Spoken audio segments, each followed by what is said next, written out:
네, 반갑습니다, 여러분. 이번 세션 좌장을 맡은 박진호입니다. 이번 세션은 그 독일의 수소도시 프로젝트라고 이제 제목은 돼 있습니다만은 주로 전반적으로 이제 수소 사회를 실질적으로 구현하는 데서 그 우리가 해결해야 되는 문제는 무엇이고, 인프라를 구축하는데 또 고려해야 될 점들은 무엇이고, 또 관련해서 이제 R&D 이슈도 좀 우리가 다룰 것 같고요. 그런 전반적인 내용을 또 우리 수소산업협회 회장도 나오셨기 때문에 산업적인 그 관점도 좀 다뤄보는 그런 시간이 될 것 같습니다. 먼저 첫 번째 연사를 조금 전에 소개하셨는데요. 그 프로페서 데틀레프 스톨튼이라고 그래서요. 현재 국제에너지기구의 연료전지분과 의장을 하고 계시고, 율리히 연구소의 지금 기술경제 시스템 연구소장을 맡고 계시면서 독일의 그 아헨 공과대학의 연료전지 최열을 또 맡고 계시는 그런 분이시게 되겠습니다. 원래는 수소 연료전지 쪽에 연구를 많이 하셨는데 최근 들어서는 오히려 그 에너지 시스템 분석 및 그 에너지 전략, 폴리시를 만드는 전문가로 활동하고 계십니다. Dr. Stolten, are you there?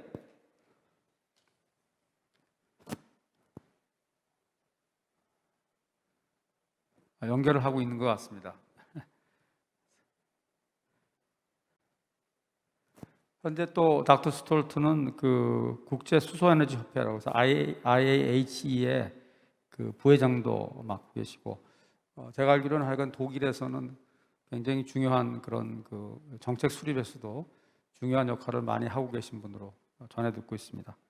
아마 오늘 좋은 말씀을 해주실 것 같은데요. 오늘 그 하실 말씀은 본인이 지금 하고 있는 내용과 비슷하게 에너지 트랜스포메이션, 즉 에너지 전환에 있어서 그 수소의 중요성과 수소의 역할, 그쪽을 중심으로 시뮬레이션 연구하신 거를 기반으로 발표를 하실 것 같습니다. 네, 지금 연결 중인 것 같습니다. 네, 차장님 참고를 부탁드리고요. 네. 자, 혹시 시간이 조금 필요한 상황이면 저희가 다음 분 이어서 또 진행을 해도 괜찮을 것 같습니다. 어떠실까요? 네, 차장님께서 진행을 부탁드리겠습니다. 네. Hello? 연결이 되고 계시나요? I'm on. 네, Yes, 연결. I can hear you. Professor Stolten? I am connected. But I can hear you, but I cannot see you. You can't see me. Okay, I can see you now. Okay. I guess so, yeah. Yes. Are you ready? Yes, I am. Okay, please go ahead. Screen is yours. Yes.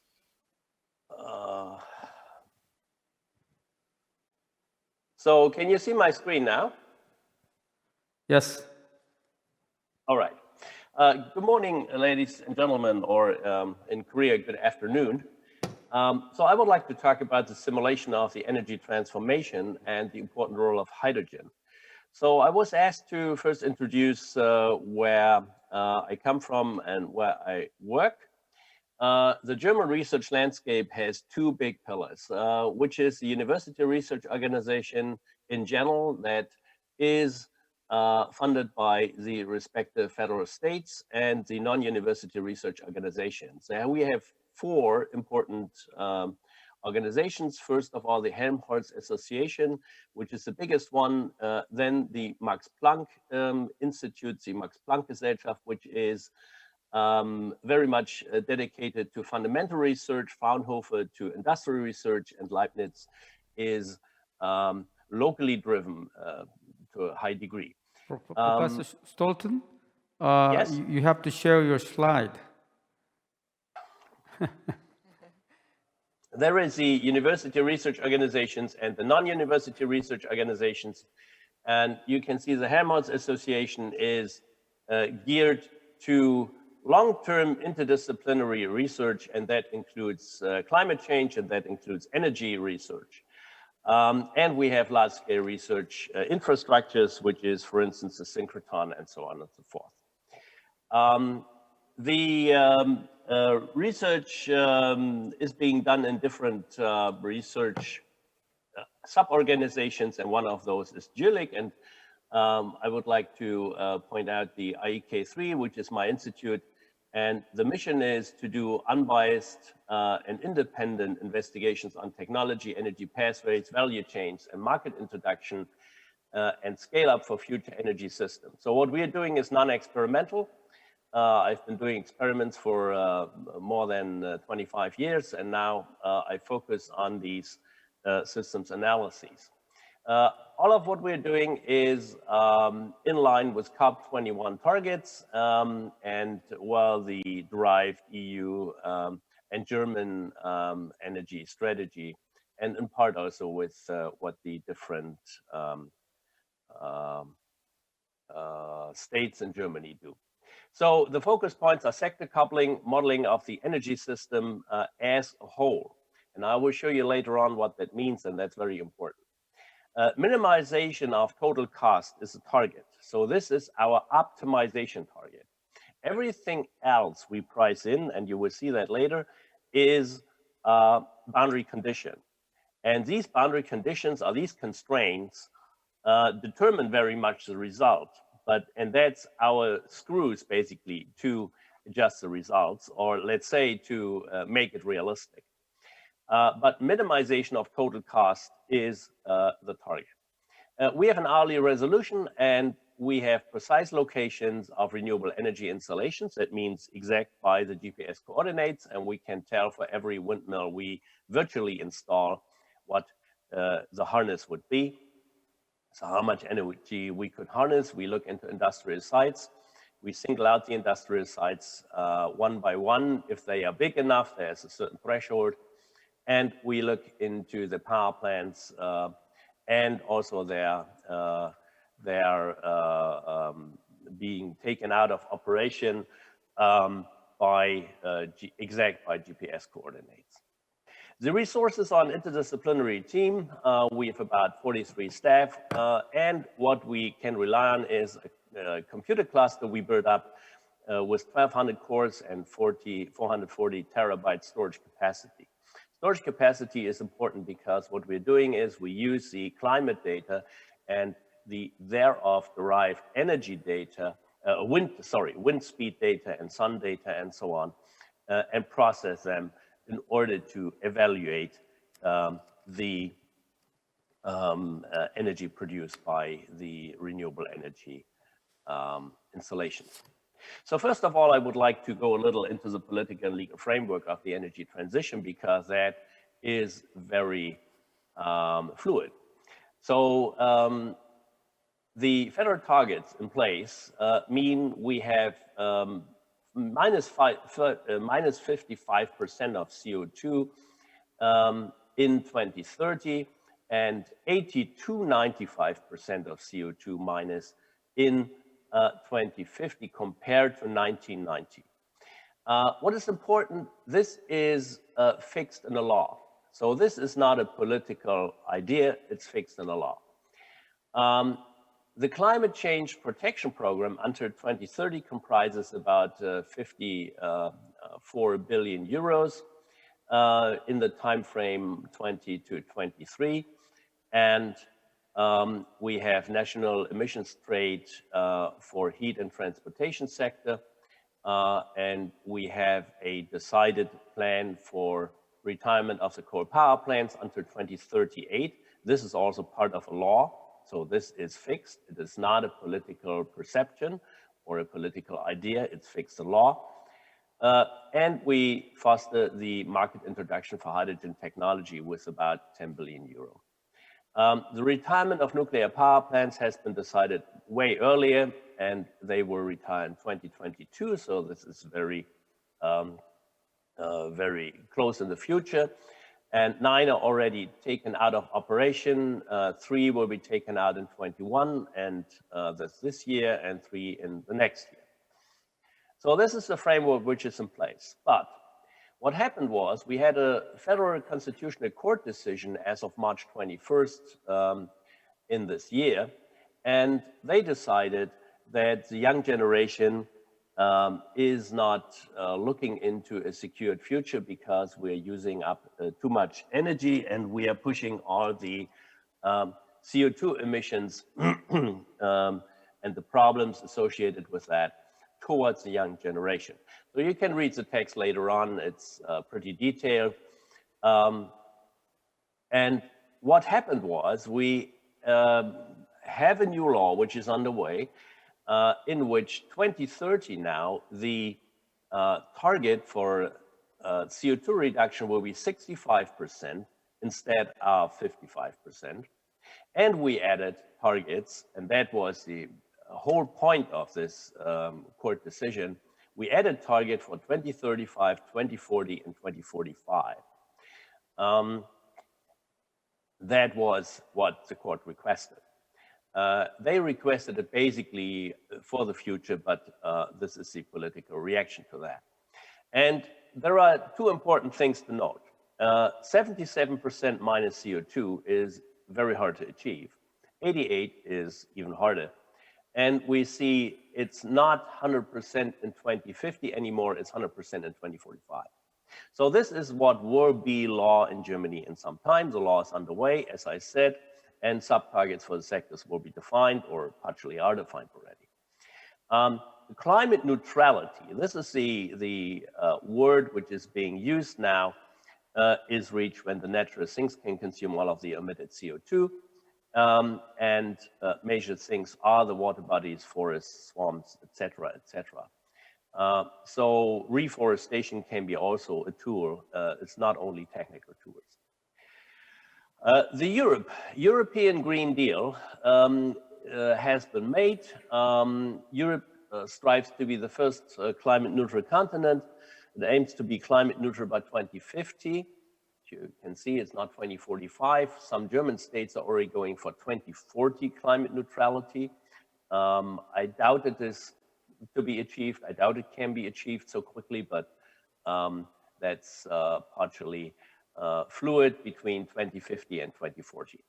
The European climate law has been approved by the Parliament and Council. So the very, very important change in climate change in Europe as a whole is that we now cast the things into law and make them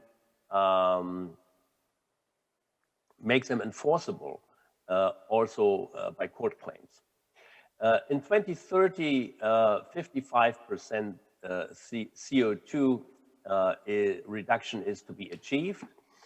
And there is a process underway to set the targets for 2040. There is a commitment for negative emissions in after 2050.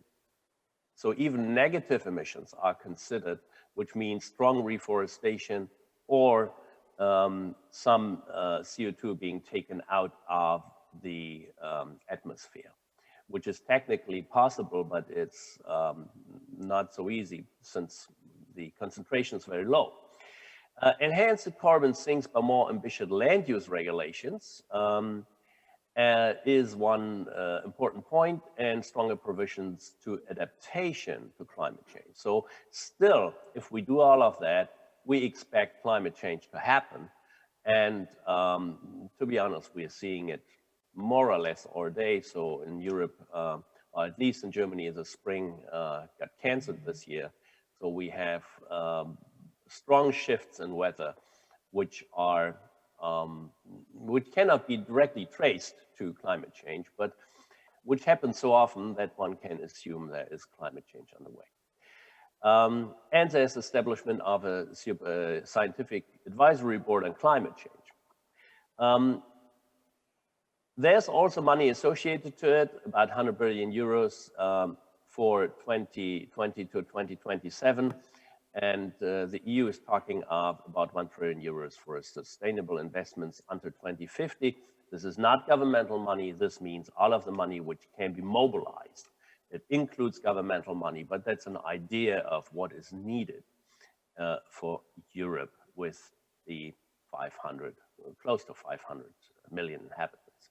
The technical framework is, that's what I already said. And you will see, I present you now some results with 80 and some results with 95%.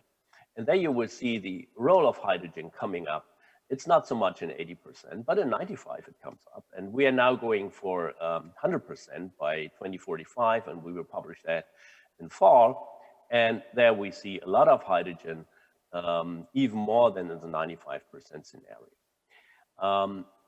Well, after the energy transition period, the energy should not be more expensive than today.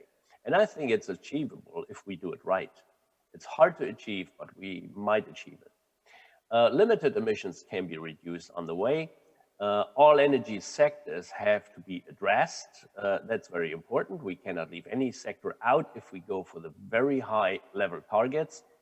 And what's also important for industrial countries, at least, is electricity, fuels, and heat must be available with a high reliability, which is comparable to what we're having now. To me, it's very important to also show that we should go for the right way. So tetragenic, carcinogenic, and poisonous substances should be avoided in public handling. It's not within companies. Companies can handle and need to handle also in future poisonous substances and also to a part carcinogenic substances, but it should be avoided in public handling. That means for car fuels, for instance. If we are going for furanes as an additive to fuels, liquid fuels, then that's the wrong way. If we are going for ammonia, we might think twice whether we really want to have it in the public. Nuclear hazards, yes, and radiative forcing needs to be considered. So methane has a radiative forcing of 30. It means 1 molecule of methane is as bad as 30 molecules of CO2 we emit. So if you basically emit 3% of methane, then you are there where you would be with 100% burning of the methane, of the CO2 emissions. So, what's important is for short-term storage with grid stabilization, we have solutions. It's pumped hydro, it's batteries, and it can be gas storage. But the focus right now is on batteries, which I think will be only when we calculate it in the hourly range, 1 hour to 2 hours. That's grid stabilization with batteries. Everything else already going towards the day will be gas storage and needs to be gas storage and some pumped hydro as well. In the long term, we have to compensate for sustainedly low power generation. And that means we will have lulls, so where there is no energy influx from the renewable energies. And that means we have to have some energy which is being stored, or what I also would like to focus on is being traded like we do it today. So if there is a shortage of energy, we just redirect some ships, some oil ships, some coal ships, and we can compensate for this. And this will be even more important in future. So what I think is not everything should be connected to pipelines, power lines, etc. And we need to get out of the climate area where we're living in. So the climate region is, for instance, middle of Europe. That has the same climate. When there is wind, there's wind everywhere. When there is no wind, there is no wind in all of that region. To get out of that is 1,000 kilometers. So that means we have to have some storage, and also we have to have some trading. Well, transportation fuels are important, and transportation, the fuels is important. Both is important, and the connecting of regions on different climate I already outlined. Spatial restrictions we have a lot because the energy density is very low with windmills compared to oil, if we look at it per square kilometer. So it is worth by itself to really go for high efficiency. It's not only through cost. We will also have we need to have high efficiency in the end use, because otherwise it will be hard to furnish the energy needs with renewable energy. And we have a dichotomy between very distributed systems, which is household PV, and very centralized systems, which is offshore wind farms and coastal onshore wind power generation. Particularly in Germany, we will face about installations in the area of, in the range of 60, 80, maybe 100 gigawatts in the very north of Germany, because there's a lot of wind and Germany will be a wind country. And that's similar for other countries as well. When they are solar countries, they are just solar countries very often, and not the combination. And then we have to distribute this power all over the country. So power will travel hundreds of kilometers in future, whereas the power today travels, an electron travels in Germany around 60 kilometers, I was told by the industry. So in future, it will be hundreds of kilometers. And we will have very, very centralized production. That means we need good infrastructure. Infrastructure of distributing the energy will be much more important. Same, by the way, if we import hydrogen, or if Korea would import hydrogen, that's the same. And we need to interconnect the energy sector. So our approach is to have an integrated simulation suite. And I would like to go for this drawing over here. What you can see, we have the price levels, which are the bottoms of these columns here. And the use is equilibrated by, you can conceive it as communicating tubes. So we have the same water level. And what is in here is basically the volume or the amount of energy which is being taken out of one technology A, B, and C. If we now shift one technology down in price, then this level adjusts. The price, the cost in total, goes down, and these tubes are communicating. That means if we do it by a factor here, and we have two other tubes contributing, this difference will be half.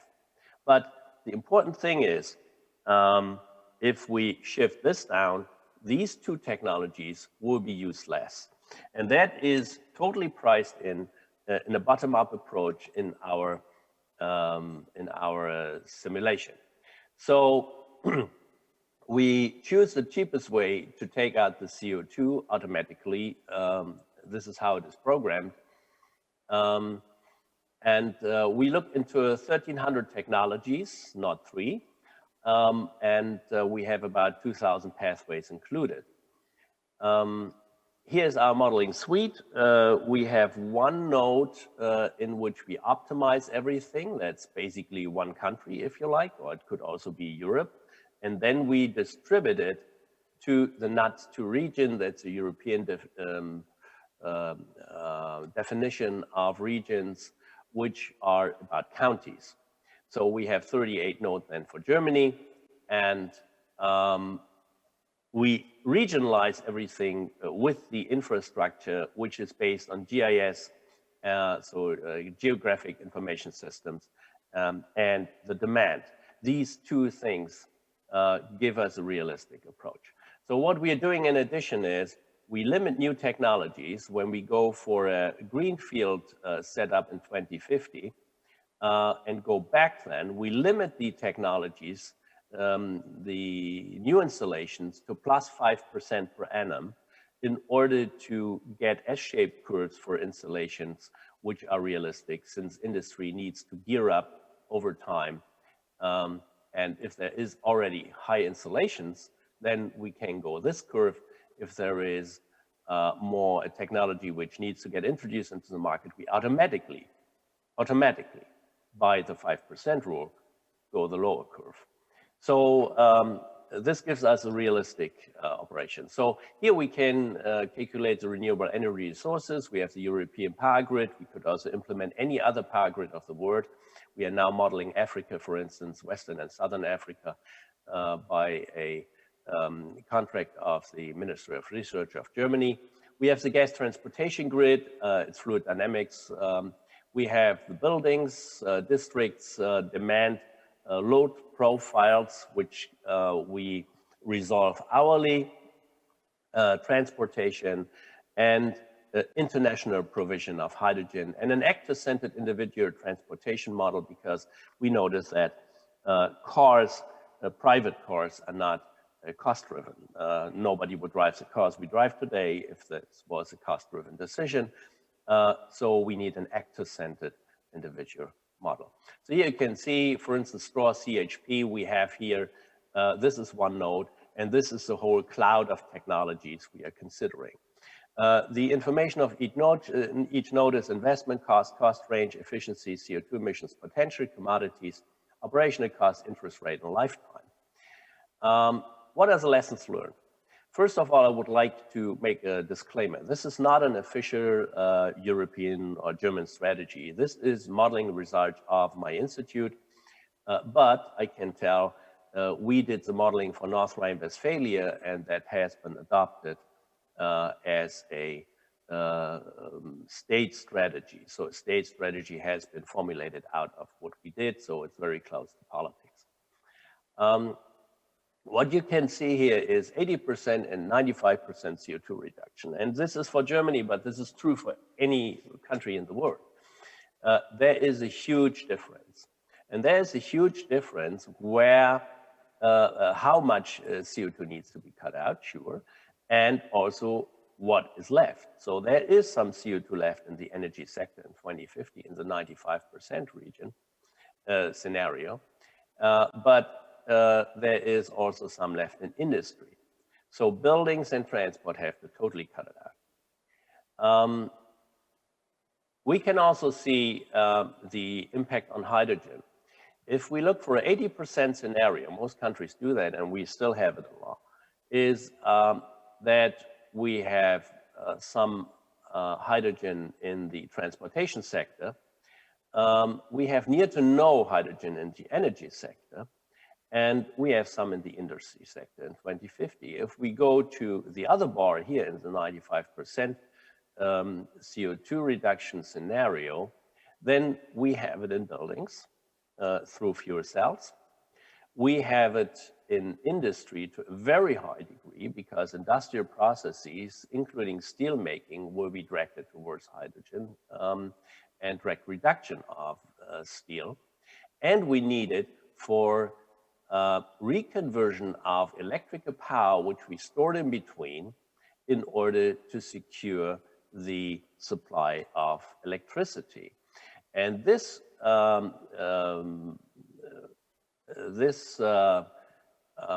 reconversion of hydrogen to electrical power also says we have efficiency losses in there.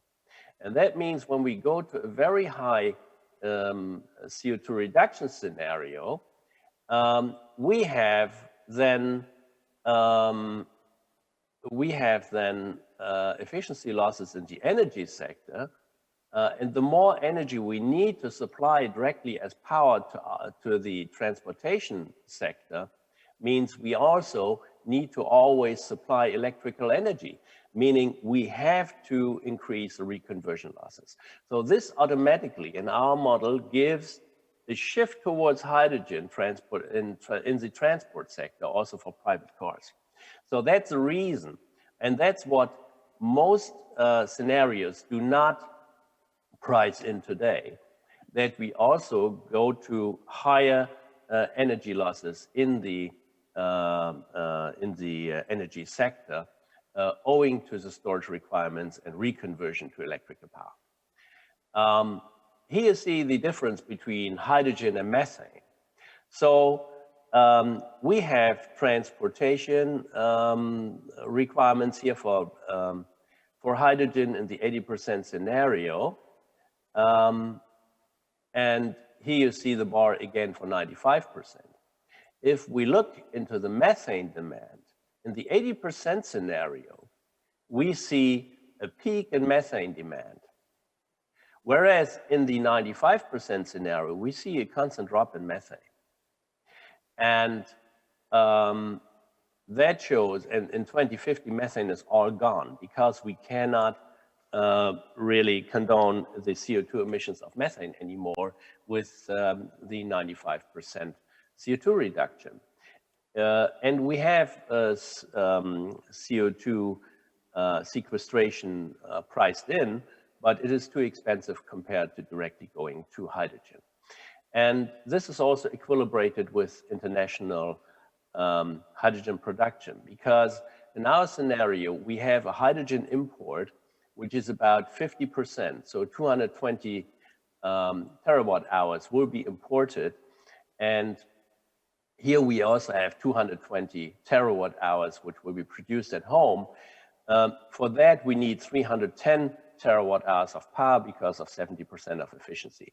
So the 310 and 220 is the same, basically. It's 6 million tons, including the non-energetic use. We have about 7 million tons of hydrogen, and then we have a not so well-defined PTL amount, which we will define better by our new strategy in fall, because owing to time restrictions, we just needed to put everything to PTL and couldn't model it in detail. I assume there will be, instead of power to liquid, there will, which is a lot of liquid for the chemical industry. So there will be some hydrogen as well. In total, what we see is a strong increase in electrical power, and we also see a strong increase from today to 2050, 80%, 2050, 95%. And we also see a strong increase in renewable percentage of that power. So today we have 38% of renewable energy. In a 80% scenario in 2050, we need 90%, but we need 99% in the 95% scenario. And the difference from 90% to 99% is really major. Will hydrogen be available worldwide? Yes, we can say so, because the amounts we found when we modeled different countries, Morocco, for instance, Algeria and Saudi Arabia, are very high. So here we have in Saudi Arabia, let's take the yellow bar, which is in the middle of the constraints we set here. It's about 90 million tons per annum we can harness from Saudi Arabia. And here we looked only into 5% of the total potential we found. That was the limit, and it's a cost limit here of €3.50 approximately, as the cost of getting the hydrogen to the port in Germany. You find high potentials here with Morocco, 2 million tons per annum. In comparison, we need 12 in Germany, including non-energetic use, maybe 20, 25 million tons. And we have 80 million tons in Algeria. And we have the same for wind countries. Canada is very big with about 100 million tons, Iceland with 10 million, close to 10 million tons, and Patagonia, 112 million tons. So hydrogen will be available also in many countries. In Europe, these are the levelized costs of hydrogen, depending on how much we produce. So the more we produce, the more expensive it gets. So that's why these curves bend to the right. LCOH is a levelized cost of hydrogen. We can also see what the electricity, that the electricity will determine the hydrogen price very much. So we need to go down in cost in electricity. This is the most important point. Second important point is to look more into the shipping, because the cheapest solution was to ship the hydrogen as liquid hydrogen. And I think these ships are still overpriced. And the electrolysis, will go down in price. We know that. Here we have 500 euros per kilowatt installed, priced in. But today we expect 300. So this will go down to about 0.5. And the rest, interestingly, including liquefaction, does not play a big role. So we assume that liquid hydrogen will be the important vector in international trading of hydrogen. So one important point for the backbone which hydrogen gives is the opportunity cost. So in transportation, we have about 20 cents per kilowatt hour. And then it goes down. Reconversion is very difficult because there is a market price which changes from some cents to a euro. But let's say we are generally in a level of 15 to 20 cents. So that's why I put it here. In buildings, we can also have some higher priced hydrogen. But when we go to steel making, for instance, we are at a level of about 2 cents per kilowatt hour. And only the whole process being changed can raise this level to maybe 6 cents per kilowatt hour. But that's the upper level. So what we have to do is we have to have a market introduction which goes via the high price markets through the others down to where we would like to be in the end, because we need it for CO2 reduction, but it's not affordable right now. And what is really an energy transformation boosted, to my understanding, is hydrogen pipelines. In Germany, we have a good hydrogen infrastructure, a potential hydrogen infrastructure, because we have a good natural gas infrastructure. And South Korea also has a good pipeline network of natural gas. So these can be reconverted, particularly if we have multiple tubes in the ground. So then we can reconvert one tube without destroying the natural gas supply.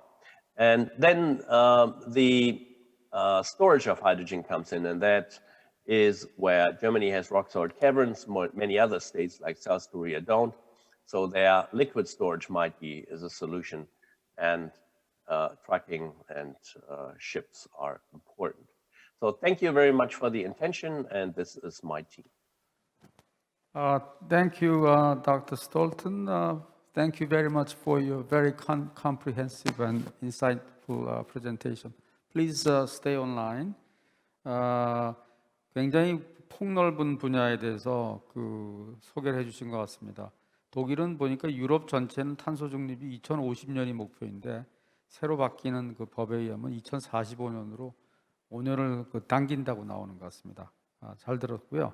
두 번째 연사는 같은 독일 분인데요. 닥터 만프레드 슈커르트라는 분이시고, 이분은 지금 다임러트럭에서 근무하고 계시는데 직함이 참 재밌습니다. 상용차법규대응전략부문장. 우리 자동차 회사에는 잘 없는 직함인 것 같은데 이것도 역시 수송 분야에서의 그 에너지 전환과 관련한 수소 얘기를 해주실 것 같습니다.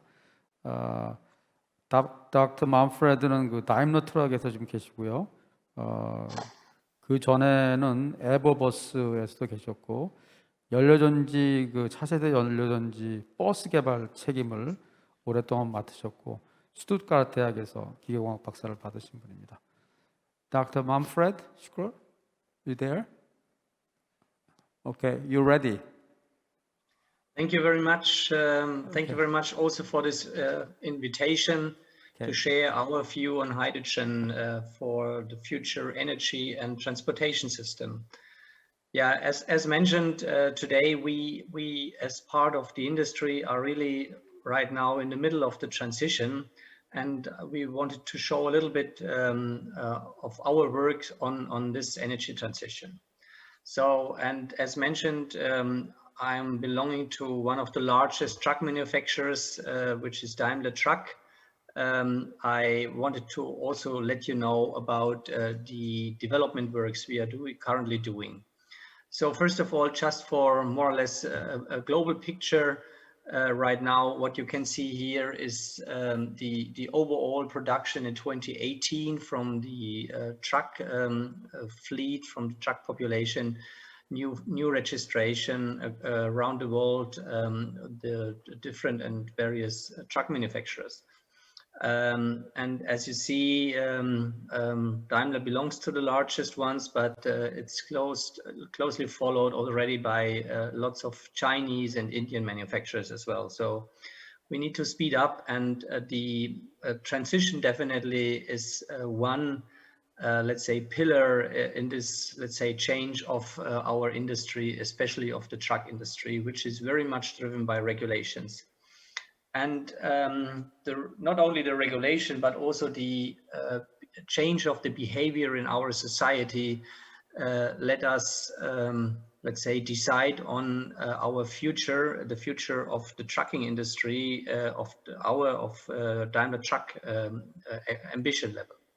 So right now, as you can see here, is that we decided somewhere in 2017, after long and detailed works for over, let's say, 3 to 5 years, what could be the future of our propulsion system. We decided finally that we will focus only on, let's say, tailpipe zero emission technologies. So we call it tank to wheel CO2 neutral, but for me, it's tank to wheel CO2 free by 2039 in the triad markets, but we will see whether it's only the triad markets, so Japan, America, North America, and Europe. It may be also the other markets like Korea, like also China and other ones. We've seen it, but for a manufacturer, for a truck manufacturer, which is selling more or less today nearly 99% of its entire fleet based on diesel-driven internal combustion engines, you can imagine that this transition is really a big challenge. So usually we say a complete new truck generation takes about up to 15 years to develop. Now we are in a situation that only 2 decades remain in order to completely change our product portfolio. This is really a significant change. And that is not only for our trucks, it's also for our buses, the same thing. And of course, also for our smaller trucks and smaller buses. Detlef showed you a lot of on Europe and Germany already, so I don't need to go in detail, but just to give you a little bit of the challenge we face, for example, here in Germany from a truck perspective, but also not only for Germany, but also for Europe. You see on a pathway from today to 2015, it would mean that we come from roughly about 47 million tons for Germany. We need to come down by 2030, roughly about to 29 million tons. This is the current expectation, it's around 42%. And if you lead it to 2050, then you see a constant decrease, which is significant. But what's meant here as our internal ambition is already 2040, and not only our internal, we see more and more also that the politicians face 2040 more or less with zero emission. That would mean really that we only have 1 decade in order to reduce from the 29 million tons down to 2040 for the entire vehicle population. It's not just the new registrations, it's really the entire vehicle population. And that makes it so difficult, not only for us, but also for the logistic operators. Yeah, we started already years ago. Exactly in 2015, we presented one of the worldwide first delivery trucks based on only battery-driven technologies. In the meantime, we have many trucks and buses around the globe, partly in regular serious production, partly also in prototype operation, in order to gain knowledge. This is, of course, the current situation, but this is changing right now. This year already, we will start with the serious production of our city delivery truck, the e-Actros. A range about 200 kilometers and more. That will be published in the second half of this year, where we will also present this new truck generation. But we, of course, are working already on other technologies, and especially technologies for our main sales product, which is the long-haul 4x2 tractor here in Europe. That's the bulk of our production. Of course, also the bulk of the CO2 emitters. And therefore, it's very important to decarbonize also this segment. And we are doing that in a twofold way. The one thing is that we are using batteries for customers who operate those trucks in a range between, let's say, 400 to 500 kilometers. And then more important, at least from our perspective, you see that on the right side, it's what we presented last September in Berlin, and then last week also at our Capital Market Day, then what we call the Gen H2, the next generation hydrogen. And this product, which is fully based on fuel cells, I will explain it a bit more in a few seconds. But the idea behind that is really using liquid hydrogen, not gaseous hydrogen, liquid hydrogen, in order to achieve a range of about 1,000 kilometers or even more. And you will see, we believe that we can reach even more. We are often questioned, why are you doing that? So we believe we need dedicated products for the dedicated missions of our customers. And you see that on the left side, we have these, let's say, battery-driven trucks. We believe they need a medium mileage, they have a medium payload, and the needs for recharging are not so significant. And then you see on the right, on the upper side, the fuel cell hydrogen truck, which gives you high mileage, high payload, and of course, lots of flexibility, which is, let's say, which is the secret, the reason why trucks are so successful in transportation of goods and not railways. On the other side, this transportation system of future requires a lot, really a lot of infrastructure. And not only you see that on the passenger car side right now, how difficult it really is. On the truck side, it's even more challenging because trucks need more space at recharging stations.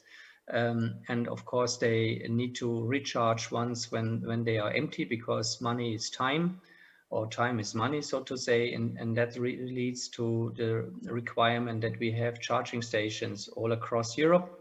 And a power supply, not only the demand side, but also the power supply at a level of 350 kW and even more. So that's really the challenge. And to be honest, I personally have a little bit of doubts that we really see that across the Europe until 2030. So that's why we are also heavily investing into hydrogen, because we believe that system is more flexible, and it's being done without lots of planning activities on the public side. So, but that requires hydrogen liquid hydrogen stations. You see 2025, we would like to see around 300 of those, and 1,000 then in 2030. I told you already that we do not rely on compressed hydrogen. We focus more on liquid hydrogen, because this 4x2 tractor, as you see it here, is really, let's say, it's working in a segment which has really very low space available on the truck.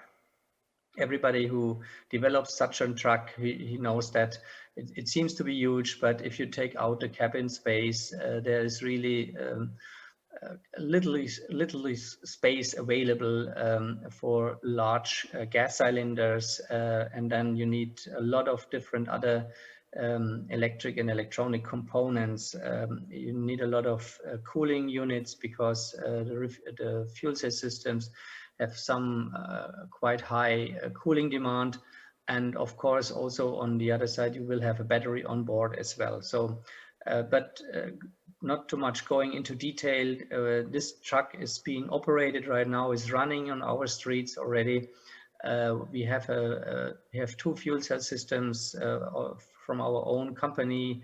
We'll see that in a minute, with 2 times 150 kW. We do have a high voltage battery on board, which has an energy capacity of roughly about 70 kilowatt hours, and then power of 400 kW. And I think this is the real important stuff, these 80 kilograms on board. to be honest, we can even store a bit more of hydrogen on board, but 80 kilogram is our target. And then the other things I think are not so important here at this conference, but important really is that once when a customer is driving this, he always is fascinated not only by the concept at all, it's also the driving pattern and the quietness of this truck and many other things. A few things also to be mentioned. We believe we can refuel that within less than 50 minutes. So the whole refueling time to continue with the operation is less than 15 minutes, and around about 1,000 to 1,200 kilometers of range out of that. Yeah, I mentioned already that we are really relying on our own fuel cell system. So this fuel cell technology has been developed over the last two decades at our PESCAR division. In 2019, we moved the entire knowledge over, including all the people, all that stuff, and all the production capacities over from PESCARs to trucks. Truck took over that and moved it into a company which is called Cell-Centric. I will explain that in a minute. But more important is really that we now phasing or developing that system into a heavy-duty direction. Mentioned already. So if you take what we've done over the last 2 decades, we concentrated all the knowledge into Cell-Centric. We brought it into a joint venture together with Volvo Trucks. So that is very important to us. And both will use those fuel cell systems in their trucks, Volvo on their side, Daimler Truck on our side. Then, of course, we bring those trucks on the roads. Why? First of all, in order to gain size, I think size matters in that respect. Production capacity, that is always something which needs to be reflected, and we believe this is something which is really helpful. And then on the other side, what is also important is really, we thought if Daimler Truck would be alone focusing on hydrogen, that might be a hurdle for the introduction. But if the 2 largest truck manufacturers in the world combine their activities, then that really is a clear message to the market. We will push for that, we will go for that, and I think we will be successful in the introduction of fuel cell hydrogen trucks. One thing more, as mentioned, it's a powerful joint venture in which we have on the one side also the resources, but also on the other side the technology to push for this heavy duty application. Just to let you know that we don't believe that a passenger car fuel cell system can do that on the heavy duty side.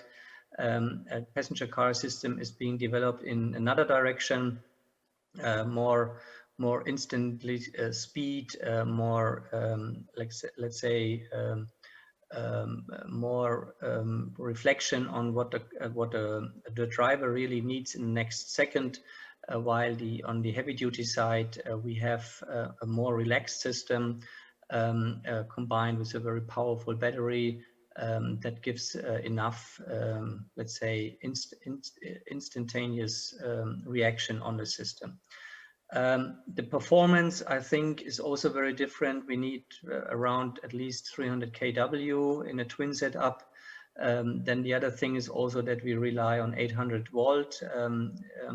And of course, even more important for our customers is a lifetime of around 25,000 operating hours, which we believe we can achieve. We will ramp up this company right now. So we have already published various steps. We continue with the production in Burnaby in Canada, but we also built up now another production line in close to Stuttgart. We will build a gigafactory somewhere in near-term future. We will announce that somewhere in future. And of course, then in the second step, we start with the pre-series production. And then, of course, in the third step, which we will also announce, can't tell you it right now, but also in foreseeable future, then the series production. So all in all, I think we have a clear roadmap towards series production on our fuel cell system side, and of course we have the same also on the truck side. But now we come to something which is really the missing link, so to say, is the liquid hydrogen. And Detlef Scholten already showed you lots of things on liquid hydrogen, so I don't need to go in detail. But I tell you that we are really in intensive discussion with all possible major suppliers of liquid hydrogen. One example in Germany is always the one of getting liquid hydrogen from Morocco, for example. But there are other possibilities as well. I don't want to go in detail, but this is a very, very important step for us, because we do not believe that liquid hydrogen produced in Germany based on the production of hydrogen in Germany will be really very competitive, not at least in this decade. So therefore, we believe more that we can manage that and that we can manage also affordable hydrogen, liquid hydrogen from outside of Germany. We are running several studies on that, but not only studies, it's really the in-depth discussion with the suppliers to convince them about our plans and of course also let's say about missing links, so to say, which of course have been identified more or less as the one who are the decisive one, is exactly mainly the one on the ship side, and of course also the large-scale liquefaction is still a missing link. Today we have only, let's say, 30 tons capacity per day, but we target more than 100 tons in order to make that competitive. Yeah, last slide. Really, for us, a very important one is really the Paris Treaty. We are fully dedicated to that. We want to be CO2 neutral in the triad market by 2039. We believe hydrogen will play its role. Not only batteries will be important, hydrogen could be even more important. And let's say we believe we have a technology and we develop a technology which gives us enough room really to provide customers their daily range of about 1,000 kilometers a day without refueling. Fuel efficiency will be a very, very important topic in that respect. So we not only target improved efficiency on the battery side, we also target it on the hydrogen fuel consumption side. And then last but not least, it has been shown also in our industry, natural gas is currently being discussed. We believe this is only a bridging technology. It will not lead to the right system of the future.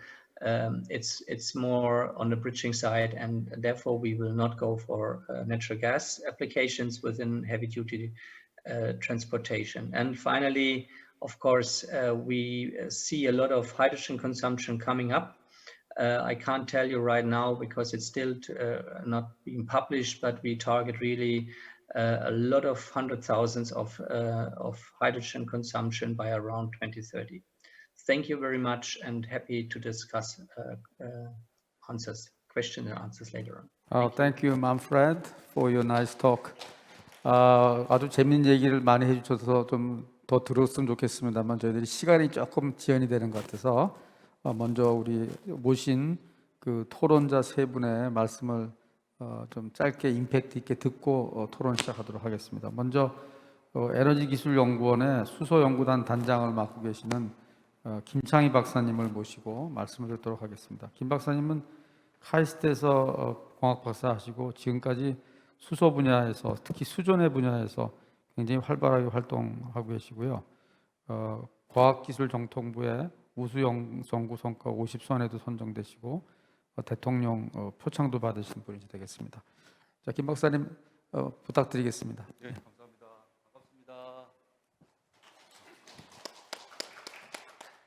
예, 먼저 초대해 주셔서 너무 감사드리고요. 저희는 오늘도 수소 도시에 대해서도 말씀을 해주셨다시피 저희는 아직 수소 기술 분야의 후발주자로서 어떤 그런 인테그레이션까지는 아직 저희들이 연구를 좀 해본 경험은 없고요.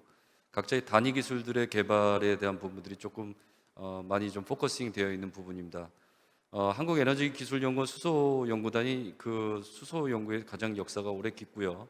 오랫동안 좀 연구를 해본 부분이 있어서 저희들이 어떤 연구 개발 방향이나 하고 있는 부분들이 현재 우리나라에서 이제 연구 개발하는 부분하고 많이 겹치는 부분이 있어서 저희 수소연구단에서 연구하고 있는 부분을 중점적으로 말씀을 좀 드리도록 하겠습니다. 먼저 저희는 이제 그린수소 생산에 중점을 맞추고 있습니다. 그래서 저온 수전해와 또 고온 수전해 두 가지 부분에서 연구를 좀 하고 있고요. 그 다음에 이제 천연가스 개질 부분 또 수소 생산도 맡고 있습니다. 수소 저장 부분에서도 굉장히 저희들이 좀 활발하게 연구를 하고 있는데요. 굉장히 좀 연구를 시작한 지는 좀 오래되지 않았습니다. 하지만 암모니아 합성이나 분해 부분에서도 연구를 좀 진행하고 있는 상황입니다. 그리고 저희가 작년에는 수소 레지던셜 모델에 대한 그런 데몬스트레이션 관련된 저희가 연구를 시작을 하게 됐고요. 아직 뭐 시작 단계이긴 하지만 각자 개발된 어떤 단위 기술들에 대한 인테그레이션 이런 부분에 대해서도 저희가 좀 중점을 두고 있는 상황이기도 합니다. 먼저 저희가 한국에서 그린수소 프로젝트가 가장 다 최근에 연구가 진행이 됐었고요. 가장 먼저 진행된 프로젝트는 저희 2015년도에 과기정통부를 통해서 알칼라인스 프로젝트가 시작이 됐습니다. 과제가 이제 올해 종료가 됐고요. 지금 현재 파워투게스 프로젝트는 8개 정도가 저희가 진행이 되고 있는데요. 작년에 제주도에 새로운 프로젝트가 하나 론칭이 됐습니다. 그래서 전체 3메가와트 정도 규모의 수전해를 통해서 600kg의 수소를 생산해서 저장을 하겠다는 그런 계획을 갖고 있는 상황입니다. 먼저 저희가 수전해 관련돼서 개발하고 있는 방향은 그렇습니다. 첫 번째가 가격 저감입니다. 수소를 생산할 수 있는 가격을 저감하는 부분하고, 두 번째가 저희는 안전 문제에 굉장히 큰 중점을 두고 있는데요. 세이프티를 유지하겠다는 그런 부분의 두 가지 큰 흐름에 저희가 개발 방향을 맞추고 있습니다.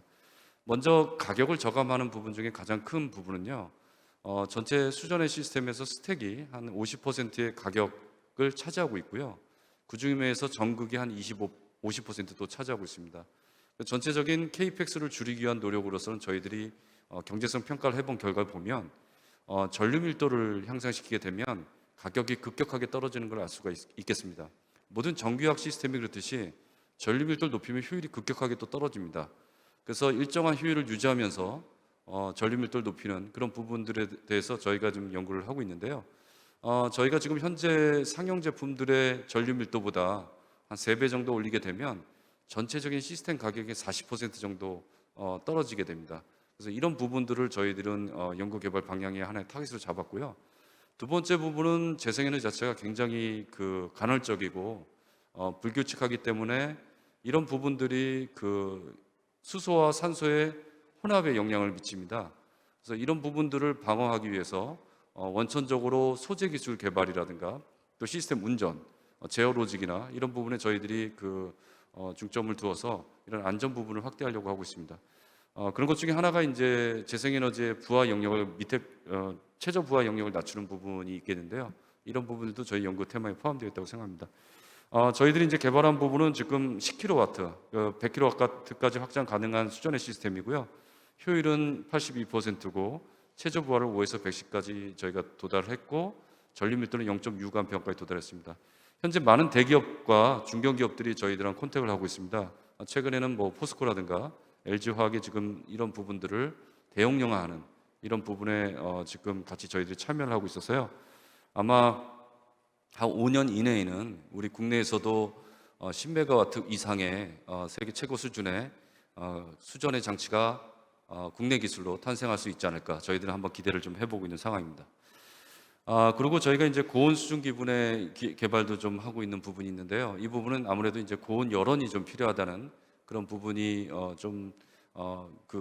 필요한 부분이 좀 있는데, 고온 열원이 들어오게 되면 굉장히 효율적인 부분에서 장점을 갖게 됩니다. 앞서 발표했던 세션 부분에서도 원자력이라든가 이런 부분의 열원을 같이 활용하게 된다면 굉장히 효율적인 부분에서 우수한 성능을 보일 수 있을 겁니다. 저희들은 이제 리버서블한 고온 수증기 분해 장치를 개발했고요. 저희가 킬로와트 스케일로 저희가 스택까지 만들었습니다. 전체 30개의 셀이 포함된 스택이고요. 단위 면적은 100 스퀘어 센티미터 정도가 됩니다. 그래서 저희가 재생에너지로부터 수소를 만들었다가 저장된 수소로부터 다시 필요할 때는 전기를 생산하는 그런 연구를 할 수 있고요. 올해는 저희가 리스트하고 새로운 SOC 전용의 수전해 장치 개발의 프로젝트가 다시 새롭게 론칭이 됐습니다. 천연가스 개질 장치는 아무래도 지금 그린수소라고 얘기를 하고 있지 않지만 추후에는 CO2 캡처를 통해서 블루수소로 전환하려는 목표를 갖고 있는데요. 저희가 지금 그 충전소용으로 필요한 개질수소 장치가 하루당 한 600kg 정도의 수소가 생산이 돼야 됩니다. 이런 부분이 지금까지는 전량 해외 기술에 의존을 하고 있었는데요. 저희가 작년에 개발 완료해서 국내 중소기업에 기술 이전을 했습니다. 그래서 기존의 가격대가 한 30에서 35억 정도 됐습니다, 대당. 그런데 지금 저희 개발된 제품으로 인해서 가격이 20억대로 떨어졌고요. 지금 모든 충전소에서 입찰하고 있는 개질소 장치의 가격들이 20억대에서 있습니다. 그래서 저희 개발된 기술로 인해서 가격을 50% 정도 떨어뜨리는 그런 순효과를 냈고 순수 국내 기술로 개발이 됐다는 점이 큰 저희의 기술의 장점이라고 말씀드릴 수 있겠습니다. 현재 6개가 충전소에 지금 수주가 되어 있는 상황입니다. 그리고 추후 올해 내년까지 한 300개 정도의 충전소가 구축이 될 텐데요. 그 부분에 저희들의 많은 기술들이 참여를 할 것으로 저희는 기대를 하고 있습니다. 저장 부분은 굉장히 저희들이 기술이 열악합니다. 그래서 저희는 이제 어저께는 포스코와도 얘기를 해봤지만 이제 암모니아를 하나의 타겟팅할 수 있는 저장 재료로 보고 있는데요. 그런 부분에 비해서 저희들은 연구가 시작된 지 1년도 채 안 되는 상황입니다. 현재까지는 뭐 이송하고 그걸 활용하는 어떤 인프라들은 국내에 굉장히 많이 개발이 되어 있다고 하더라도 지금 현재 그거를 합성할 수 있다든가 또는 이걸 분해해서 수소로 만드는 그런 기술은 아직까지는 굉장히 좀 부족하다고 말씀드릴 수 있겠고요. 저희가 그래서 여러 가지 저장 재료들에 대한 연구를 하고 있지만 그 중에서도 에너지기술연구원은 암모니아에 집중을 좀 하고 있는 상황입니다. 두 가지 방법이 있습니다. 암모니아를 합성할 때는 하버보시 방법이라고 있는데 고온의 온도와 그 다음에 그 압력이 필요합니다. 한 500바 정도의 압력하고요, 한 300도씨 정도의 온도가 필요한데 저희는 이것을 한 40바 정도로 낮출 수 있는 그런 촉매를 개발해서 저온 저압 가능한 하버보시 공정을 개발하려고 좀 하고 있고요. 이 과제는 올해 저희 내부 과제로서 론칭이 됐습니다. 그래서 아주 초기 단계라고 말씀을 드릴 수 있겠고요. 그 다음에 이제 전기화학적으로 물로부터 질소로부터 수소를 직접 만드는 방법이 있을 텐데요. 이런 방법도 굉장히 아직 그 원천 단계라서 앞으로 단기 내에는 이런 부분이 그 저장 방법으로서 쓰일 것 같진 어렵다고 저희는 좀 판단을 하고 있습니다. 어찌됐든 저희들이 그 포스코랑 미팅한 바에 의하면 앞서도 스톨튼 교수님께서 말씀하셨지만 단순히 트랜스포트 섹터가 아니라 인더스트리 섹터에서 수소가 활용되기 위해서는 특히 스틸 인더스트리의 굉장히 그 역할이 중요할 텐데요. 포스코 단일 기업에 350만 톤의 수소가 필요하다고 합니다. 그런 부분이 실질적으로 국내 재생에너지로서 생산되기는 조금 어려운 부분들 좀 있기 때문에요. 어떻게든 해외 자원들을 활용해서 수입해야 되는 부분이 굉장히 또 중요한 역할을 할 것 같습니다. 이런 부분에서 값싸게 그 다음에 안전하게 한국으로 수소를 갖고 올 수 있는 방법, 이런 부분에 대한 연구들은 지속 저희들이 할 부분이 있고요. 많은 또 연구 개발을 통해서 최적화된 기술을 찾으려고 노력을 하겠습니다. 이상으로 마치겠습니다. 감사합니다. 네, 김 박사님 감사합니다. 이어서 서울대학교 화학생물공학부의 성영은 교수님의 토론을 들으시겠습니다. 성 교수님은 텍사스 대학 연구원, 그 다음에 카이스트 부교수를 거쳐서 2004년부터 서울대에 계시고요. 젊은 과학자상 또 홍조 훈장을 받으신 역시 우리 수소 분야의 핵심적인 연구자라고 소개드리겠습니다. 성 교수님 부탁드립니다. 예. 예, 반갑습니다. 방금 소개받은 상영은입니다. 앞에 독일 두 분의 그 독일 사례를 우리가 들었는데요. 그로부터 우리가 좀 어떤 것을 배우고 또 우리는 어떻게 해야 되는지에 대해서 연구하는 사람 입장에서 잠깐 좀 말씀을 드리겠습니다. 어쨌든 이런 모든 지금 그 발표나 또 준비가 굉장히 어찌 보면 체계적으로 이루어지고 있습니다. 우리 오전에도 잘 들었지만 뭐 기업과 또 국가와 모든 것이 이제 결부되어서 이루어지고 있는데요. 수소와 관련된 게 한 230개 정도의 이제 프로젝트, 그다음에 그에 따른 또 엄청난 투자가 지금 이루어져 있고 그 제도적이나 여러 가지를 이제 보완해서 같이 가고 있는데요. 우리가 여기서 이제 좀 볼 점이 사실 그 독일 사례를 이야기했지만 이게 유럽이 굉장히 어찌 보면 체계적이고 또 공동으로 일을 이루고 있습니다. 전체 프로젝트의 한 반 이상이 유럽에서 이루어지고 있고 우리가 뭐 그에 이어서 그 아시아 우리 한중일이 하고 있지만 사실은 우리는 굉장히 각자 하고 있다 하면 이제 유럽은 굉장히 그 연합해서 같이 하고 있고 이게 아마 시간이 지날수록 또 이게 어찌 보면 우리가 유럽에 들어가기 위해서는 어찌 보면 그에 합당한 기술을 가져야 되고 이게 또 거꾸로 말하면 기술 장벽이 돼서 수출하는데 수출의 장벽도 될 수 있고요. 여러 가지 이제 것들이 있기 때문에 굉장히 이것은 좀 예의주시해야 되고 한번 하고 마는 그런 것이 아니고 이것은 이제 굉장히 지속적이고 이 방향으로 간다는 것은 우리가 오늘 뭐 아침부터 전체 발표를 통해서 잘 확인할 수 있는 것 같습니다.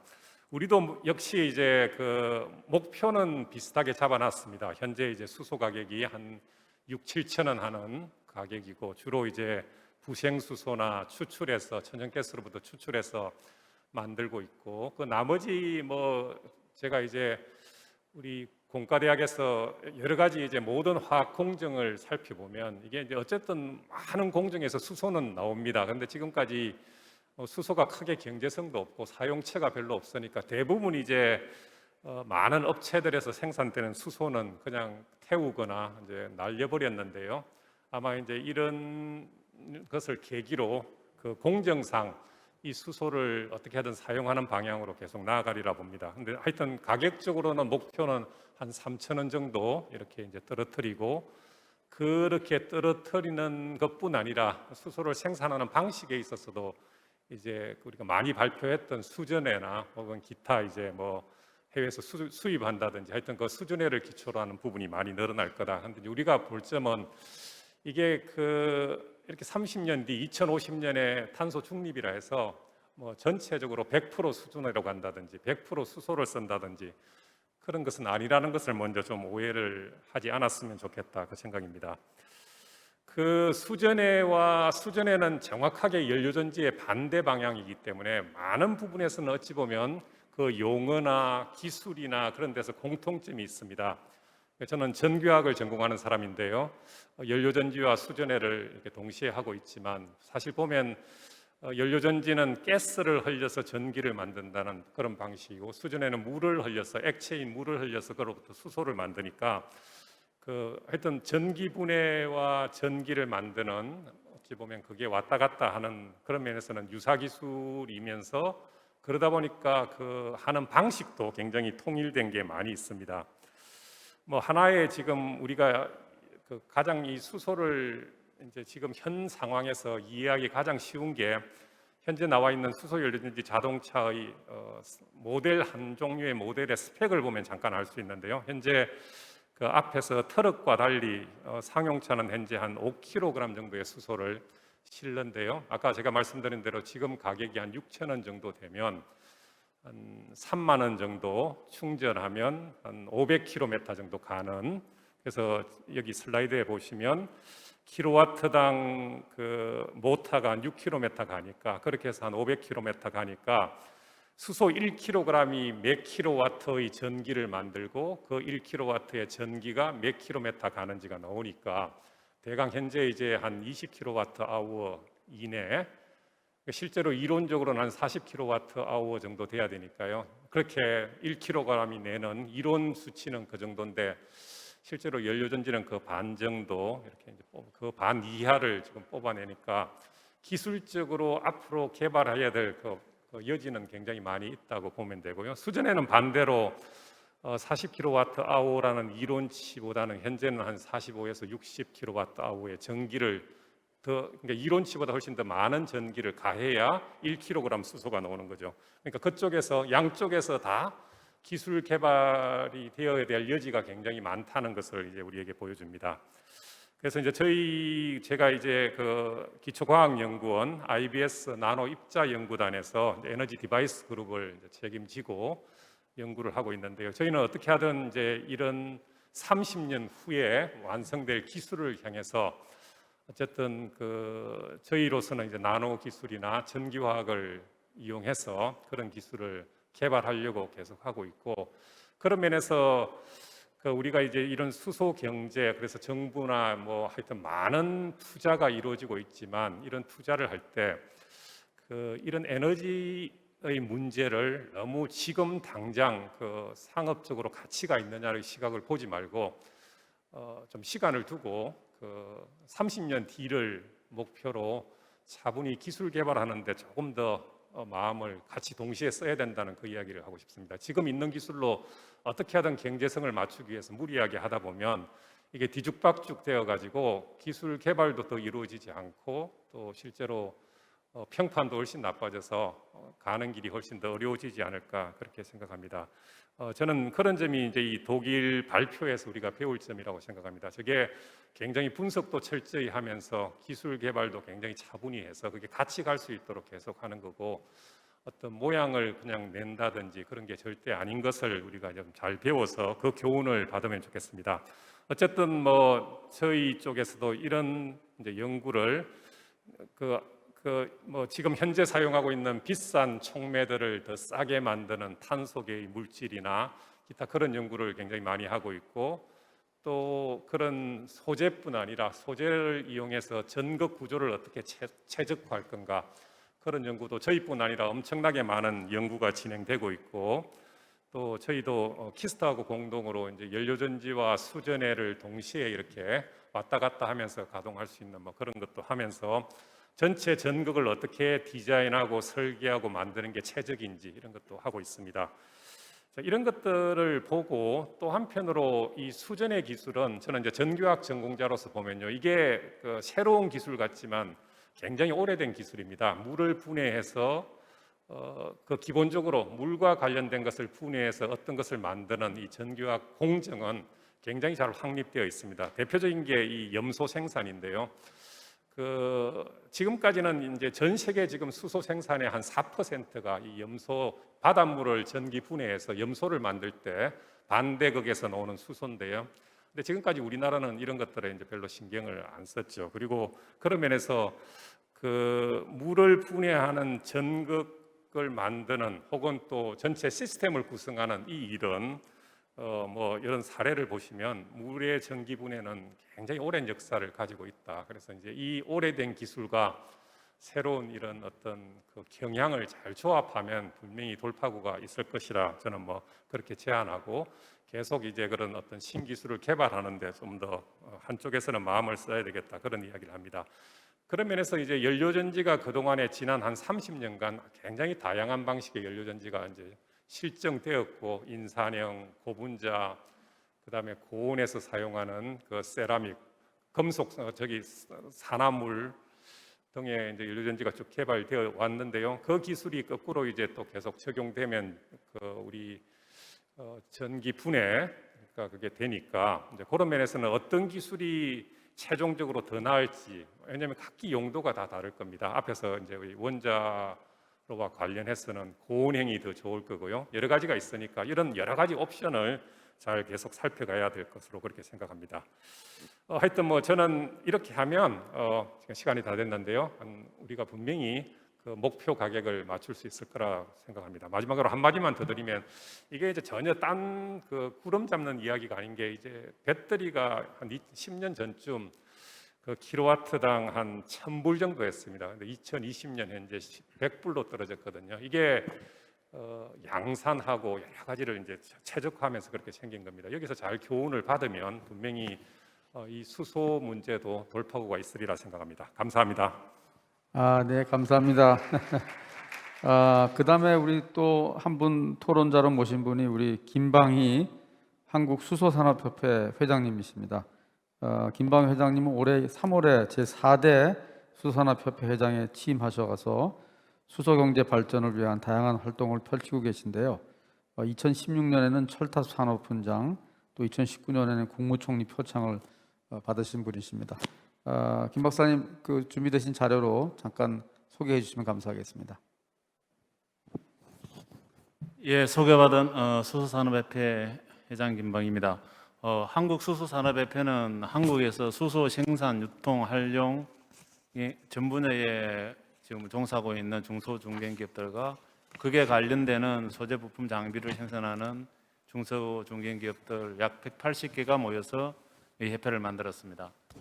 우리나라 수소 산업의 실질적인 활동을 하는 가장 밑바닥에서 하고 있는 우리 기업들의 모임입니다. 주제가 수소 도시였는데 우리가 수소 산업협회에서 생각할 때 수소 도시라는 것은 일반적으로 도시 생활을 하는 데 있어서 가장 기본이 되는 교통, 그다음에 주거를 갖다가 주 에너지를 갖다가 수소를 이용해서 한다.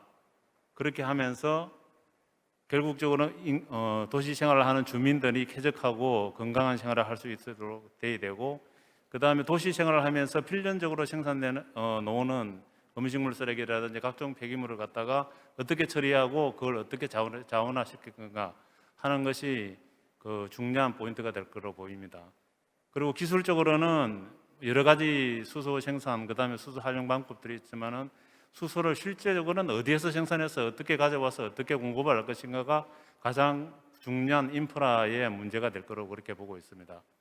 그래서 그 문제를 갖다가 해결하기 위해서는 결국은 그 지역에 갖고 있는 특성들을 가지고 해야 될 거로 보입니다. 한국에서는 지금 3개의 수소 시범 도시가 선정이 됐는데요. 울산시, 그 다음에 완주, 전주시, 그리고 안산시입니다. 울산시 같은 경우는 그 석유화학단지라든지 그 다음에 정유당지도 있고 현대자동차라는 큰 기업이 있고, 그래서 거기서 많은 부생수소, 그 다음에 실질적으로 계절에서 수소를 많이 생산하는 기업들이 있습니다. 그 수소를 이용해서 수소 배관으로 해서 전도시를 갖다가 커버하는 그런 프로젝트를 진행하고 있고요. 그리고 안산시 같은 경우는 안산시에 있는 시야 호수에서 나오는 그 조력 발전에서 나오는 전기, 그 다음에 거기에서 태양광, 그 다음에 풍력 발전에서 나오는 신재생 에너지로서 수소를 만들어서 안산시의 수소 충전소라든지 이런 연료전지 발전 쪽에 공부하는 그런 계획으로서 가고 있습니다. 그리고 완주, 전주는 실질적으로 우리나라의 수소 트럭, 그리고 수소 버스를 생산하는 현대자동차 공장이 거기에 있습니다. 거기에 있음으로 해서 교통 인프라를 갖다가 수소로 다 바꿔보자 하는 그런 프로젝트로서 진행이 되고 있습니다. 결국적으로는 수소를 어떻게 활용할 것인가는 결국은 수소를 어떻게 생산할 것인가하고 같이 직결되는 것 같습니다. 그런데 오늘 아침부터 쭉 들었는데요. 수소를 우리나라에서 생산해서는 별로 경제적인 가치가 없는 것으로 그렇게 느껴집니다. 궁극적으로는 지금 수소 사회로 넘어가는 과정에서는 국내에 있는 자원을 활용해서 수소를 생산하고 수소를 활용하겠지만은 궁극적으로는 해외에서 싼 가격으로 수소를 만들어서 한국으로 가져와서 우리나라에서 활용하는 방안으로 그 방향에서 포커싱을 맞춰서 중소중견기업들은 거기에 들어가는 어떤 인프라에 필요한 부품 소재 장비를 개발하고 대기업들은 거기에 대한 투자를 같이 진행해주고 해서 수소 산업을 우리나라의 하나의 수출 산업으로 만들어서 우리나라가 지금 수소 산업에 많은 투자를 하고 있지만은 이게 실질적으로는 공연불이 되지 않고 실질적으로 우리 경제를 이끌어 나갈 수 있는 하나의 신성장 동력이 되었으면 하는 바람입니다. 감사합니다. 네. 김 회장님 좀 시간을 벌어주셔서 감사합니다. 지금 저희들 남은 시간이 많지 않아서 바로 그 토론으로 들어가도록 하겠습니다. 여러분들께서 그 많은 질문을 해주셨는데요. 제가 몇 개 대표적인 게 좀 비슷한 질문이 있어서 개별 질문을 먼저 드리고 전체 질문을 드리도록 하겠습니다. 먼저 우리 스톨튼 교수님한테 질문을 드리겠습니다. 선택 질문 모두. 스톨튼 교수님한테 드리는 질문입니다. 독일에서 가장 큰 수소도시 프로젝트를 하고 있는 도시가 있으면 어디인가요? 그리고 그 도시에서 수소 밸류 체인 중 가장 중점을 두고 있는 부분은 무엇인가요? 생산, 모빌리티, 이용 등등을 말씀하는 것 같고요. 또한 한국, 독일이 수소 밸류 체인의 어떤 부분에서 좋은 파트너가 될 수 있다고 생각하시는지요? 이것이 질문이 되겠습니다. I had a computer outage, so was this question directed to me? Oh yes, this is question for you. Well, yeah, I mean, in research, definitely there is cooperation possible very easily. So I'm personally in touch with KIST and also KIR I've visited. So I guess modeling the infrastructure is something where we can work together. And our model, for instance, also goes for Korea. We did model Korea one time, and we had a discussion which was very interesting. So there are different approaches, and to homogenize these approaches over the world is what the IPCC did over the years. So different research groups shared the modeling, and now we have a climate modeling which is pretty reliable. So I guess this could be something in energy transition as well. And also an exchange on the different regulations which are underway in different countries is very important. So what I notice is in Germany you can put a hydrogen fueling station directly adjacent to the conventional fueling. That's what you cannot do in Korea, for instance, or in America. These space restrictions will also make it more difficult to introduce the hydrogen there. So I think on multiple areas, cooperation is possible, and I cannot speak for companies, so that's why I would not mention that, but I think also there, on the value chain, there are many cooperations possible, I guess. Okay, thank you, but you missed the first question. First question is that is there a big size hydrogen city project in Germany?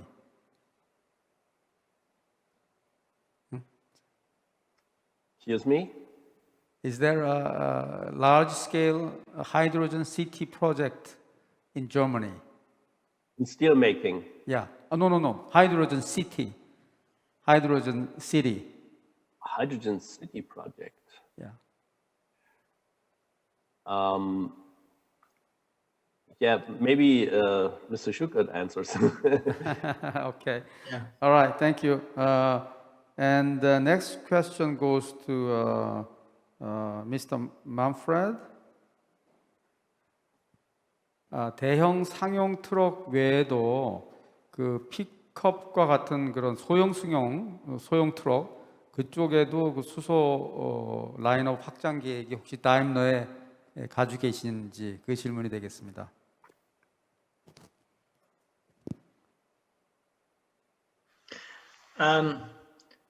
Well, as you know, we have, let's say, different brands within my company. So it's Mercedes-Benz, it's Freightliner, but it's also Fuso, and Fuso has the Canter.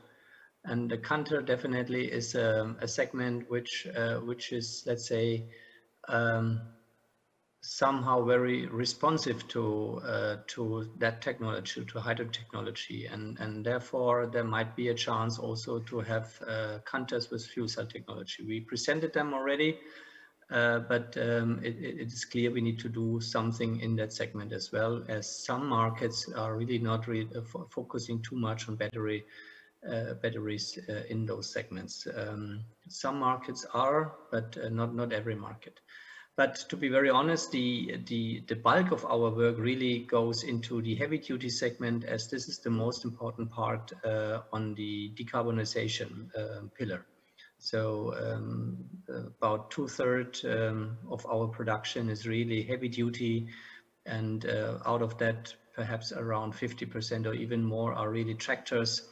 And those are the ones we need to decarbonize in order to be successful to reach regulatory requirements. Just to add also on the question of the cities, I personally would recommend to get in contact with Hamburg.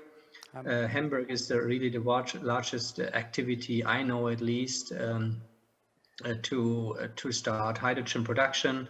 There are different conditions, boundaries, which are very, how to say, helpful for the introduction of hydrogen production in that city. Hamburg was always at the forefront of hydrogen application. So Hamburg would certainly, at least from my perspective, a city which should be contacted. It's not the only city who is active in Germany. There are many other activities around in Germany, but the one perhaps really on the forefront is Hamburg. 오케이, 땡큐. 함부르크를 한번 참조해 보시라는 얘기를 해주시네요. 곁들여서. 다음 질문은 우리 김방희 회장님한테 좀 드리는 게 좋을 것 같습니다. 아까 그 수입 얘기를 서두에 하셨는데요. 그 국내 그 우리나라 수소 경제 로드맵 1.0에 의하면은 상당히 많은 양의 수소를 2030년부터 시작을 해서 수입하게 돼 있는데, 일본은 이미 벌써 가와사키 중공업에서 배도 만들고 호주하고 이제 하이스트라 프로젝트도 하고 있는데, 혹시 수소 수입에 대한 한국의 좀 준비 사항으로 알고 계시면은 좀 말씀해 달라는 그런 내용이 되겠습니다. 일본은 이제 그 준비를 잘해갖고 실제적으로는 지난해 올림픽 때에 첫 수소 선박이 들어와서 출하를 하고 그걸 이용해서 수소 연료전지 발전을 하는 그런 저는 그 계획을 가지고 있었습니다.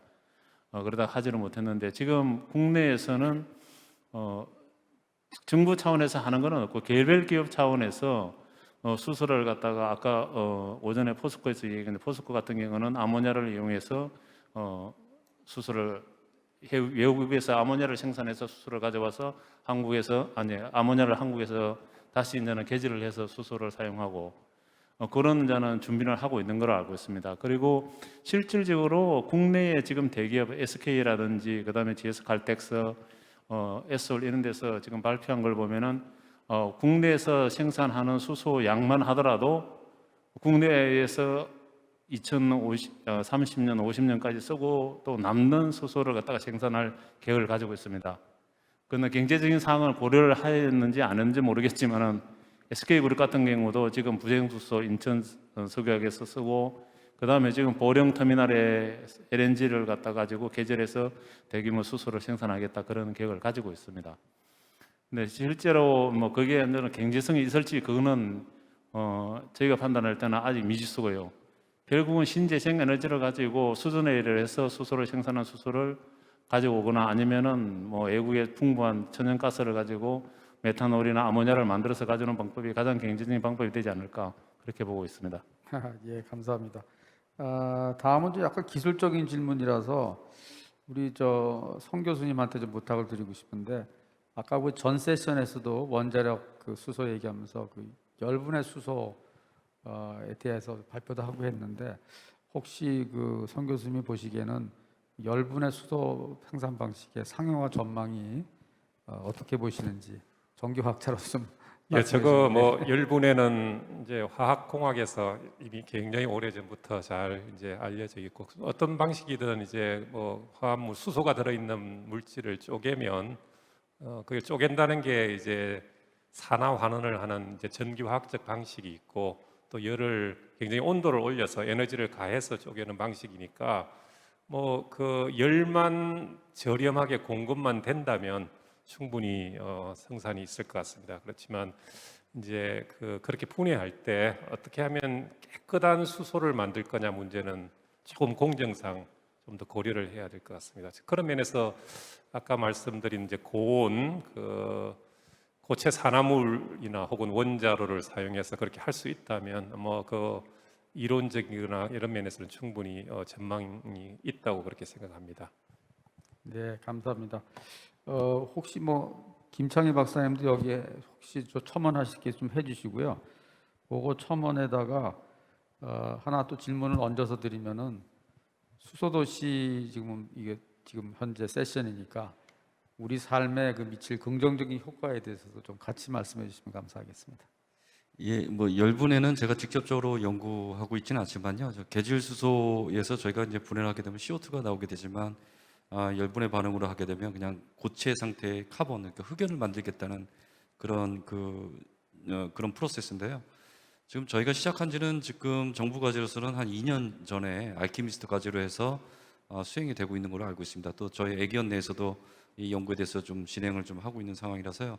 너무나 지금 기초 원천 단계고요. 정말 이 자체가 피저블한지 자체에 대해서도 이론적으로는 가능하지만 지금 테스트하고 있다고 보시면 됩니다. 그래서 지금 단계에서 상용화 스킬까지 갈지 이런 부분은 조금 말씀드리기는 좀 이르지만 저희들이 한번 그거에 대해서 빠른 시간 내에 판단을 좀 해보도록 하겠습니다. 그리고 이제 수소 도시라는 용어 자체가 조금 어떻게 보면 뭐 새로울 것 같지만 어떻게 보면 저희들이 실질적으로 뭐 계질수소라든지 또는 이제 그린수소라든가 이렇게 단편적으로 만들어졌던 어떤 기술들이 실질적으로 구현이 되는지에 대한 인테그레이션을 하는 차원에서의 어떤 확장 개념이라고 보시면 될 것 같습니다. 결국 저희들이 말하고 있는 수소 경제 사회에서의 한 부분을 가기 위한 하나의 인테그레이션 인프라스트럭처의 연결이라고 보시면 될 것 같고요.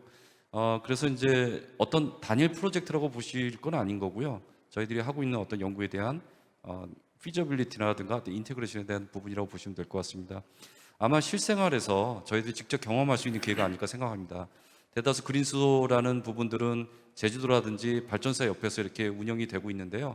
수소 도시가 되면 저희들이 직접 거주하고 있는 공간으로 저희들이 이런 수소를 활용하거나 생산하는 부분이 올 수 있기 때문에 아마 조만간 이런 부분들이 저희들이 실질적으로 체감할 수 있는 영역까지 올 거라고 저희는 생각을 하고 있습니다. 먼 곳에 있지 않다고 생각하고 있습니다. 예, 감사합니다. 예, 감사합니다.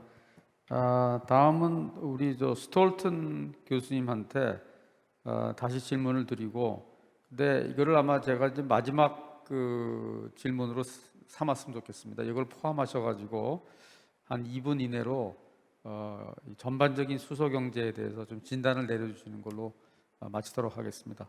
먼저 스톨튼 교수님, 수소 경제가 세계 경제 권력 구조에 어떤 영향을 미치게 될까요? 지금 현재 그 경제 권력 구조가 그대로 유지될까요? 아니면은 수소 경제에 따라서 어떤 권력 구조가 바뀔까요? 그런 질문이 되겠습니다.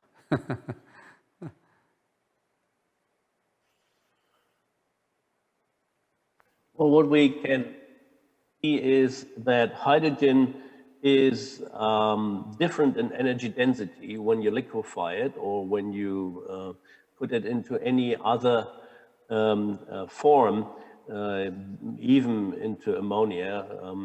But that means that the shipping routes will be shorter. So it can be expected that at least when we look at a cost-driven basis, then compared to the existing oil trade, the hydrogen trade would be more within a region, but within a region which exceeds the climate regions.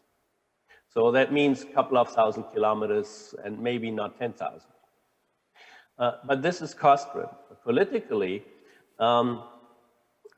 hydrogen can be produced in multiple countries, many more countries than we have coal and oil today. And so the dominance of some oil countries will vanish, although we also have to see that countries like Saudi Arabia have huge capabilities because of the huge area available and the very intense sun over there. So they can build it up, but they can get competed, and they will get competed. For instance, Chile has the opportunity to install wind power and solar power in the same area at the same time, because there is wind and solar. And that means they can produce hydrogen very cheaply, and they are going for it. They are planning to a harbor to export hydrogen. For Europe, they're just on the wrong side of the Atlantic, but for Asia, they are very interesting. So I think hydrogen will lead to a more distributed system in energy and to shorter distribution routes. But I also think that owing to the fact that hydrogen is based or should be based on renewables in future, we also have to have a lot of storage, which we are not talking enough about right now. So what we in our modeling found out was we have to secure for about 2 weeks of no influx of renewable energy every 100 years. If we go down to every 10 years, it is still around 10, 12 days all over Middle Europe, meaning we have to develop schemes how to provide this energy, and we have to cooperate internationally. It's not only about competition, it's very much also about cooperation to secure the energy in the different areas. Okay, thank you. Mr. Manfred, final comment? No, I'm fine. Thank you. It's really it was a very interesting session, and I really encourage you really to go on with hydrogen. Korea is a very strong nation, also with long history in hydrogen, and we always admire your activities in that. And we need to get costs down on the hydrogen production. This is a very important part, and this can be done through technology, and therefore it would be great really to continue our collaboration on that side. So thanks again for the invitation, and let's continue to work on hydrogen for the future of our societies. Thank you. 우리 한국 토론자 세 분들한테는 질문을 제가 잠깐 좀 바꾸겠습니다. 그래서 화면 좀 질문 화면으로 바꿔주시겠어요? 예, 그 아까 뭐 국제 경제 구조 얘기는 좀 충분히 들은 것 같으니까 한국이 이제 수소 선진국이 될 수 있는지 짧게 지금 4분 44초 남았으니까 한 1분 이내로 좀 답변해 주시면 감사하겠습니다. 우리 김방희 회장님 먼저 하시겠어요? 예, 지금 수소 산업에 있어서는 선진국과 우리하고 큰 차이가 아직은 없다고 봅니다. 그래서 특히 우리는 정부 주도로 지금 수소 경제를 발전시켜 나가는데 정부에서 적극적으로 지원을 할 때 충분한 기술 결과가 그리고 실증 데이터를 쌓고 실증화를 해 나간다면은 충분히 선진 외국가하고 경쟁해서 우리가 이길 수 있다고 보고 있습니다. 특히 수소는 뭐 옛날부터 알려져 있는 물질이고, 그리고 새로운 그 기술들도 실질적으로는 뭐 옛날에 다 알려져 있는 기술들이 대부분들입니다. 그렇기 때문에 크게 뭐 기술적으로는 차이가 없다고 보고 있습니다. 다만 실용적인 면에 이제 아직까지 인프라에 들어가는 그런 장비들이 뭐 독일제나 일본제나 우리나라에서 생산하는 거나 별반 차이가 없습니다. 지금은 내구성이라든지 이런 걸 검증해 나가는 단계이기 때문에 이 분야에 빨리 우리가 들어오면은 충분히 경쟁력을 갖추고 있고 그리고 이길 수 있다고 보고 있습니다. 감사합니다. 예, 감사합니다. 송 교수님 코멘트 부탁드립니다. 저도 비슷한 생각인데 다만 이제 어떻게 준비하느냐에 따라 우리가 수소 선진국이 될 수도 있고 아니면 그냥 이렇게 요란하게 했다가 또 사라질 수도 있다고 생각합니다. 다행히 이제 우리는 기업들이 저렇게 적극적으로 지금 참여하려고 할 때 더 사기를 진작시켜주는 것, 그 다음에 또 아직 크게 차이가 안 나기 때문에 우리도 어떻게 하든 R&D에도 좀 더 집중 투자를 해서 그렇게 하면 우리에게는 굉장히 기회가 될 것 같습니다. 에너지가 없는 우리나라에 어찌 보면 이렇게 에너지가 다양화될 수 있다는 것은 우리로서는 엄청난 기회의 그런 시간이 될 것 같습니다. 감사합니다. 예, 김 박사님. 예, 저도 뭐 전적으로 동의하고요. 우리나라는 제조 강국이기 때문에 특히나 기술 기반의 수소 경제 사회에서의 우리의 위치가 굉장히 더 돋보일 거라고 저는 생각을 하고 있습니다. 아직까지는 조금 부족한 부분이 있지만 저희가 수소 로드맵 발표한 지 2년뿐이 안 됐거든요. 그럼에도 불구하고 일부 몇 개 부분에서는 굉장히 또 도약적인 기술을 보여주고 있는 것을 알 수 있는 것으로 봐서는 충분히 저희가 선진국이 될 수 있을 거라고 보고 있습니다. 감사합니다. 예. 아유, 장시간 고생 많으셨습니다. 오늘 참여해 주신 발표자분들하고 또 토론에 적극적으로 참여해 주신 분들께 감사를 드리고요. 사실 그동안에 저희 제가 이제 에너지 학회장을 하고 있습니다만 에너지 이슈가 너무 이렇게 정치적으로 좀 활용이 돼서 아쉬운 측면이 많았었는데 그중에 유일하게 이 수소 분야는 이 정치적으로 편향이 없이 모두가 이제 기대하는 미래 산업으로 지금 자리 잡고 있는 것 같습니다. 그래서 오늘 여러 발표를 들어보셨습니다만은 수소가 주는 그 미래가 굉장히 밝다고 보고요.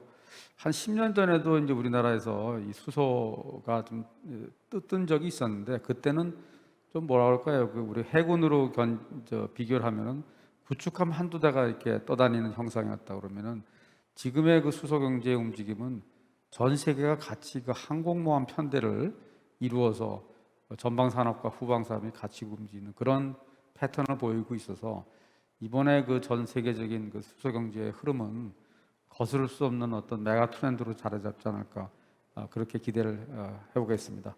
오늘 여러분들 더 수고 많으셨습니다. 감사합니다.